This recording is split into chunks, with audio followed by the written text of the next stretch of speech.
So just because you guys keep asking loads of awesome composting questions, today I've called in the experts. I've got 6 of my YouTube and Instagram buddies are going to come along and talk to you guys about all their different composting methods.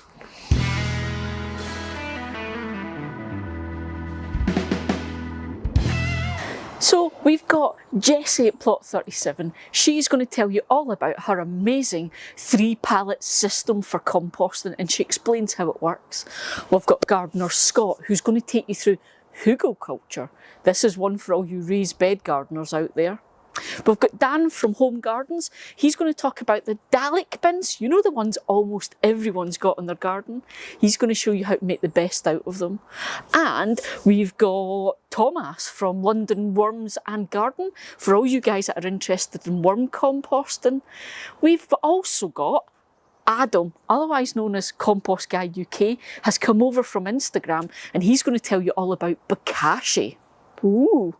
And just because I know you're all sick of hearing me talk about the Hotbin, Beanie Composter is going to talk to you about his Hotbin, guys.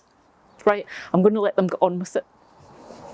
Hello, my name's Dan, and today I'm going to talk about making compost by using Compost Dalek tumblers. So, with regards to composting and gardening in general, I need it to be 3 things: productive, enjoyable, and time efficient. Now, with regards to the making of compost, 2 of the main compositions are sources of greens, otherwise known as nitrogens, and sources of browns, otherwise known as carbon. So examples of greens would be freshly cut grass. You can include kitchen scraps in that, so things like fruit peel, leaves, etc. you don't use. And you can also include horse manure in that. Chicken manure is particularly high in nitrogen, so that too is a green. And with regards to browns, otherwise known as carbon sources, you can include newspaper in that, cardboard, sawdust, and also autumn or fall leaves. So have a good look at that, and lots of information out there as to more sources of greens and browns. So I like to use a ratio of approximately half and half. Half green, half brown, half nitrogen, half carbon. So for example, I'd have a pot here of freshly cut grass and another pot of autumn or fall leaves. One thing you do have to consider is things such as grass, when it's freshly cut, is more of a green, a nitrogen, but as it matures, it can become more of a brown, a carbon. So just have to be a little bit aware, because certain things can change their composition over time. You want to keep your compost moist, so like a damp sponge or a damp cloth. You don't want it overly wet, but keep it moist, and then that way the bacteria in there have got something to use in order to help the decomposition process of your composting matter.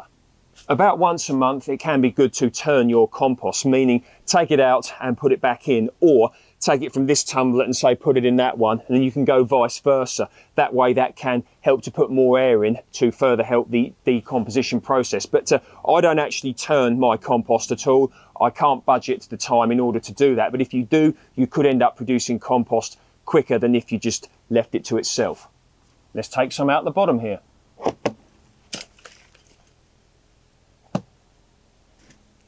Beautiful. One commonly occurring problem of composting is when it can go slimy. You can get an overly fruity smell, isn't too pleasant, and it just looks slimy and doesn't really look like compost. So when this happens, what you can quite often do is do something which I refer to as neutralising. So it's very unlikely this is scientifically correct, but for example here, if I open that, you can see there's plenty of greens here, like this. So if I kept adding greens to this could end up getting a little bit slimy and wouldn't break down properly. So what I can do is neutralise this by adding some browns, some carbons, and I'm going to add some leaves to this. Put it in nice and firm. Another commonly occurring problem is it doesn't break down properly due to too many browns, too many carbon sources. So what you can do then is add some more nitrogen sources to it. Kitchen scraps, for example, horse manure or chicken manure would also be a good one to add. Urine can also be a good nitrogen source, and also it can reduce your water bill at the same time. So here we have a lovely container here of some homemade compost, and you can do the same. So you have a big brush pile, a bunch of twigs and branches and logs. Can you compost those? Well, absolutely. The process is a little bit different, but you can get the same wonderful benefits of compost and use up this brush pile that you've been trying to figure out what to do with. Hi, I'm Gardener Scott from the Gardener Scott YouTube channel. And the way that you can use all that woody material from your brush pile is in a process known as Hugelkultur. Now, Hugelkultur is a pretty simple idea. You just bury all of those logs and branches and twigs and allow them to decompose over time. They'll release their nutrients. They'll create a nice spongy mass that can hold on to a lot of soil moisture. And it benefits the plants along the way. This is one of my Hugelkultur beds here in my vegetable garden. I began the process by digging a trench a couple feet deep and then burying all of what I had in a brush pile. Big branches, little branches, some pretty good sized logs. And then I covered that with my native soil. Then I added some pine needles and some leaves and more native soil. And I took that trench that was a couple feet deep and I raised it until it was a couple feet high, with most of it being that woody material. And in the last 2 seasons in this Hugelkultur bed, I've had great success growing squashes and melons and pumpkins. And I'll continue to do so in the future with minimal amending each season because all that buried material is still in place, still decomposing and still adding nutrients. You may not think of Hugelkultur as a composting method, but when you break the idea of composting down to its basic elements, all you're doing is taking organic matter, putting it into a location that you have control over, and then letting nature and all of those microorganisms decompose that organic matter into a form that you can use in your garden. Traditional composting often involves a lot of turning and balancing the browns and the greens. In Hugelkultur, it's simple. You just take that woody material, bury it, and then cover it with soil and additional organic matter of your choosing, and then allow it to benefit the soil that you grow in. No more turning, no more balancing the browns and the greens, just letting nature provide you with the ingredients that the plants need. The chemistry and the soil life within a Hugelkultur mound or a Hugelkultur bed will be different than a typical garden bed that's been amended with just compost. The composting process is primarily done by bacteria, and the Hugelkultur breakdown is primarily done by fungi. So a Hugelkultur bed will be fungally dominant soil, and typical vegetable garden bed will be bacterial dominant soil. But there's a way to get the advantages of both. When I fill my raised beds, the lower half consists of logs and branches and twigs and pine needles and leaves. The traditional Hugelkultur method is digging a trench, burying all that material, and then creating a mound. Well, I achieve the same thing. Instead of mounding above the soil surface, it all rests within a prepared raised bed. So whether it's these metal beds or the wooden beds or even the metal tubs in the background, all of them have a base with a lot of that woody material. The upper half of all of these beds is what you might think of as traditional garden soil. It's been amended with compost and other organic matter. So there's a blend. At the base, I have primarily fungally dominant soil, and at the top, I have primarily bacterial dominant soil. But as the soil organisms move back and forth in my beds, all of that blends together. And there are more and more studies coming out that show for the best success in the garden, you really should have a balance between the fungus and the bacteria that reside within your soil. You can expect that the type of wood and the size of the wood pieces will determine how quickly all of this material decomposes in the soil. A twig or a pine needle, or maybe a leaf will break down in probably just a few months. A bigger branch, well, you can expect it might take a year or more for something this size to break down. A bigger branch will probably be in the ground for a number of years. And when you bury logs, you're going to get many years of benefits because this is going to take a long time to break down. You'll also find that the older, dry material will break down faster than fresh, young material. So if you can find an old log that is partially decomposed, bury that. It probably already has a lot of that beneficial fungi that will aid the decomposition and really help accelerate the process of benefiting your soil. You can think of this as putting a slow release fertilizer into your soil once, and then you can just sit back and enjoy the benefits as they break down over a very long period of time.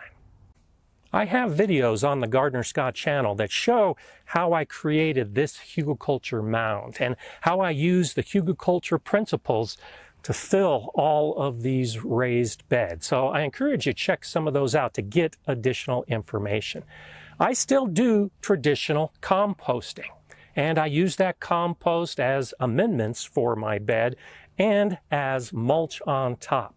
When it comes to all that woody material, don't think that you're limited to only being able to use that as a mulch. You can also use it as a soil amendment too through the process of hugelkultur. It's definitely something I think you should consider adding to your garden if you're not already doing it. Thanks to Eli and all the rest for allowing me to be part of this wonderful video. I'm Gardener Scott. Enjoy gardening. So every week, guys, I remind you to click on that subscribe button so that you get notified, to click the little thumbs up if you like the video, and to comment away below. But this week, don't forget all these awesome guys that are giving their time and effort for free to give you guys all this fabulous info. So there's links in the description to all of their channels. So pop over and say hi and tell them that you came from this channel. I'm sure they'll be chuffed. Hi all, I'm Beanie Composter, and our channel's all about the Hotbin. Once you get this thing up to 40 to 60 degrees, you'll be getting steam coming out like that. Once you're at 60 degrees, then you're composting 32 times quicker than cold composting methods. Once your Hotbin is composting at those temperatures, then you can add all garden waste and all kitchen waste, including cooked food, fish bones, meat bones, raw meats, and any leftover foods into your Hotbin.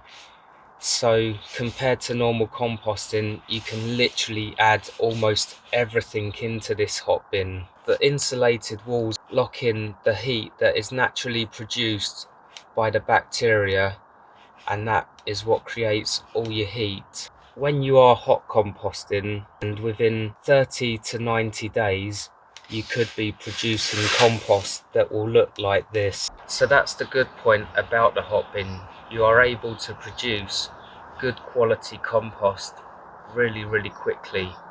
But the one big difference about the Hotbin compared to normal composting is you need to be adding certain things into your mix to create that airflow and to counteract the moisture. So you will need to be adding what they call bulking agent, and really it's just wood chips. So you need to add that in every time you put mix in. And also to counteract the moisture, you'll need to be adding some sort of shredded paper or cardboard every time you add your waste into the Hotbin. Now this does take a little bit of time, and also with your waste, it's not like a normal compost bin where you can just throw everything on top of it. You need to really cut up the stuff quite small to help that breakdown process and the bacteria creating the heat. So there is a lot more effort required, you do have to mix all your waste up together in a separate container, or even in the hot bin, you know, to create that mixture and to get the airflow going in your hot bin. So it does create a lot more work than probably just a normal cold composting bin. Happy composting and enjoy. Morning, my name's Jessie from Plot 37, and the composting system that we use is the 3-bin method. The 3-bin method uses the same composting process as a standard single compost bin. One of the disadvantages of making compost in that way is that you're always adding to the top, and the bit that you need is at the bottom. So you're constantly having to turn it, and what you end up with is a mixture of fresh material and well composted material, all jumbled up together, and it can be quite difficult to know when the compost is ready. Plus you're continuously adding to the top half of it, and you don't get a clear division between ready compost and compost that's still in the making. With the 3-bin system, that is taken out of the equation, because the process is bin number 1, you're always putting your fresh matter straight into bin number 1. When that reaches the top, you turn the whole lot into bin number 2, which means that the matter that has already started rotting down at the bottom is then flipped to the top.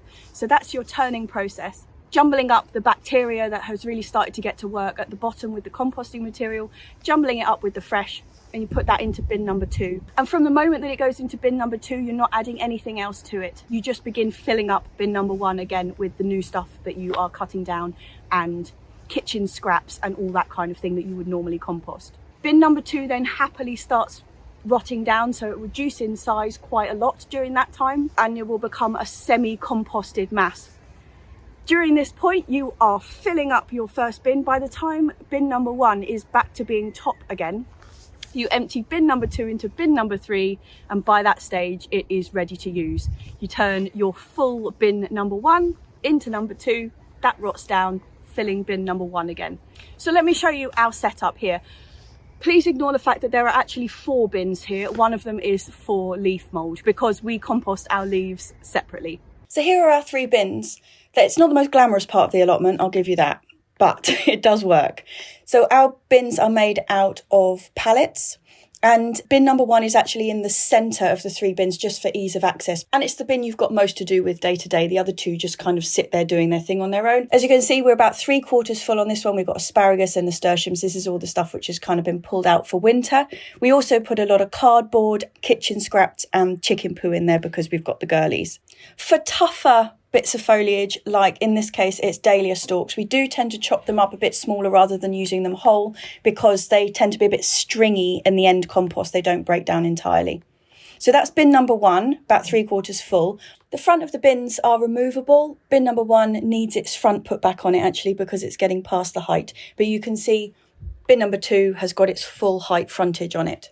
When we turned this in, it was right to the top. You can see how much it's sunk down. When we filled this, it was up to the top, and this is the part of the process where it really shrinks down in size. So this has been in here for about 2 months, and you can see it's really looking quite nice. It's almost ready, really. A little bit more to go. This is sort of the midway point. When we're ready to turn bin number 1 into there, we will transfer what's in that bin onto this 3rd bin, which is where we keep the compost that we're just ready to use. It's got a bit crowded with bags of leaf mould on top of it actually, but underneath it's looking good, and we're all set to go for spring seed sowing. Having 3 bins instead of 1 does take up more space, but you can make a lot of compost this way, and the space isn't wasted because bins 2 and 3 are able to have things growing in the top of them. We often grow pumpkins and squash in the top of them because they love the really, really richness of growing straight into the compost heap. So the space itself isn't exactly wasted. Because it's not a covered system, we find that putting something over the top of it, like if you've got spare carpet tiles, or in our case, we use the old bags that we've had manure delivered in or anything like that, compost bags, open them out and lay them on the top, because if you live in a particularly wet area, because they're just open to the elements, they can get very, very waterlogged and sodden. So they don't want to dry out, but you really don't want them to be soup either. So this method of composting has some advantages and some disadvantages. This is quite a slow method of composting as opposed to hot bin composting, where it's a much faster process. The other advantage that hot bin has over this kind of composting is that this is quite a cold system and it does not get rid of weed seeds. So if you're putting seeds of weeds or even tomato seeds or whatever into this compost, you'll find that it's quite weed seed heavy. And when you go to sow your seedlings in the spring in this compost, you'll find, in my case, we get quite a lot of tomatoes coming up with the lettuces, etc. But I don't find that to be a massive problem. This is using the same composting system as a standard compost heap, but it is really easy. And once you get into the habit of just when one bin's full, you turn it into the next bin and you get into the process of it, it can actually be really quite a quick way of making compost. The smaller you chop up your bits and pieces that you put in there, the faster the process is going to be. And you always know when your compost is ready. By the time it goes into the third bin, it's good to use. And the last thing to say is a massive thank you to Eli and Kate for herding us all together to get this sorted. I hope it was useful. Hi, I'm Adam from CompostGuyUk. You can find my website at www.compostguy.co.uk, and I'm CompostGuyUk on Instagram. I have lots of information on there about all kinds of composting, but for this video I'm going to focus on Bokashi, and to be honest, it's probably my least favourite method, and I'll unpack why in this video. Bokashi is an alternative type of composting to the more traditional garden compost bin. It's a very different practice, but it can be fun and it speeds up the composting process, which can make it more fulfilling. There are various methods of Bokashi composting. The most used in urban areas is with plastic buckets with taps at the bottom. You simply put your food waste in, sprinkle the Bokashi bran over the top each day. Every few days you can tap off the liquid that accumulates at the bottom of the bucket, and you can use it as plant food when you mix 1 part of the Bokashi tea to 10 parts water. When the bucket is full, you leave it to ferment outside for 4 to 6 weeks. Now, in my experience and others, what we have found is that you don't get nice dark crumbly compost at the end. You get a kind of pickled mouldy mess you would not think to plant food in. What you get is what people call a pre-compost, which is a matter that you add to your existing compost pile, buried deep inside, leaving it to decompose further. This means that you will need another compost bin, but you can find a friend with one, or anyone at allotment who will be happy to take that waste. The quality of the fermentation process may also be affected by the quality of the bran, so it could take longer than 4 to 6 weeks. I would say that this method is really good for people living in flats to reduce their waste, but at some point you will need to get rid of that waste. The main benefits of Bokashi are you can add all your food waste to the bin. That's right, all food waste. For those into zero waste lifestyle, you can tick the box in reducing your food waste to zero. Bokashi bins, or the buckets, are fully sealed, so they don't give off any odours, and this means no fruit flies.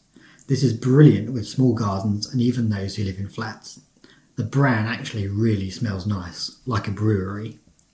In terms of cost, a 2-bin Bokashi composting set with a starter pack of bran costs around £60 or £70. That's twice the cost of the cheapest garden compost bin, but probably not a deal breaker for someone who can see the benefits of this composting method. You do also need to factor in the cost of the bran.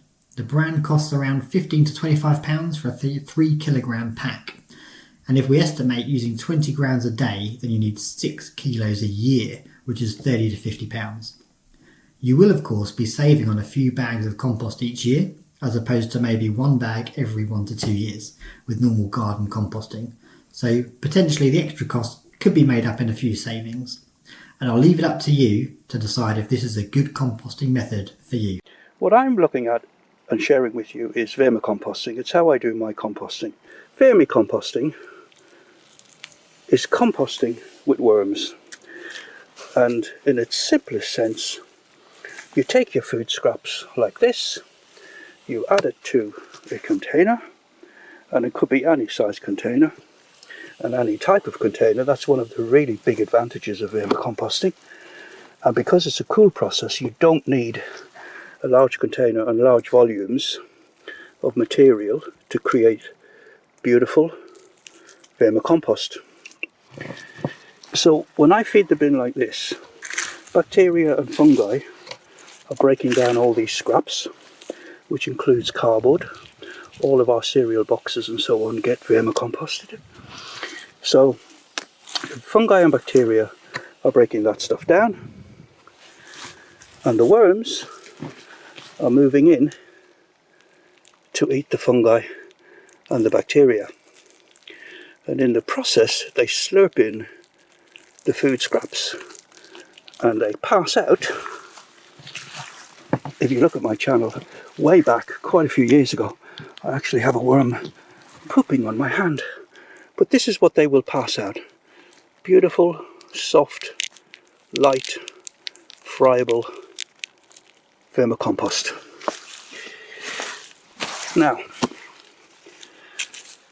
what are the advantages? Well, scientifically they claim, I'm saying they claim because I never tested any of this myself, that the nutrients in the vermicompost is more readily available for the plant. In other words, the plant can get a feed of goodness quicker from the vermicompost than it can from your normal compost or soil. The next big advantage, and I know this to be true actually, is the vermicompost retains water better than normal compost or soil. So you water less. So you have more diverse plant nutrients. They're much more readily available to the plant. And any pots or beds that you use the vermicompost in, you need less soil. So less soil. Well, you do need less soil because you're using vermicompost, but you need less water. To set a bin up, all you need is a carbon-based bedding. So I happen to have over here quite a lot of horse manure, which worms love. You can buy worms on the net, but if you are anywhere near stables, go and look in the older piles of horse manure. There is tons, literally tons of worms in there. This has been pretty well processed, so not many worms to be found in here because they've done their job. This is about 2 years old, so yeah. But literally all you would do, get your container, we'd imagine that's a large bin or whatever, put your bedding on the bottom. If you haven't got anything or can't access anything like horse manure, cardboard, shredded up cardboard, soaked with some, say, juice from the tea bags or whatever, just moistened down, is perfect. Leave that for a few days, and then you can just simply add your worms to it. Make a bedding of that about 2/3 of the size of your container. Leave it for a couple of days. They have to be kept moist at all times because they breathe through their skin. So if the worm's skin dries out, they won't be able to exchange gases. They will not be happy. So this is why the bedding and the bin needs to remain at a sort of a constant level of moisture. You need some holes at the bottom of your container, and that's just to drain any excess moisture off. And once the cardboard bedding or the horse manure bedding has been settled for a couple of days, find your worms either from a stables or online or wherever and add them. And that is a worm bin effectively set up. Disadvantages, really I can only think of one. It's a cold composting process, which means that any seeds that go in with your food scraps, they're probably going to sprout at some point, but that is not a problem. But anyhow, I hope you got something out of this. As always, thanks for watching. Bye. I want to say thank you so much to all of the fab guys for joining in today's video. They've given all of their time and effort for absolutely nothing. So make sure you pop over and you check out their channels. They are all awesome. So as always guys, thank you for joining us. Stay safe and we'll see you next week. See you folks.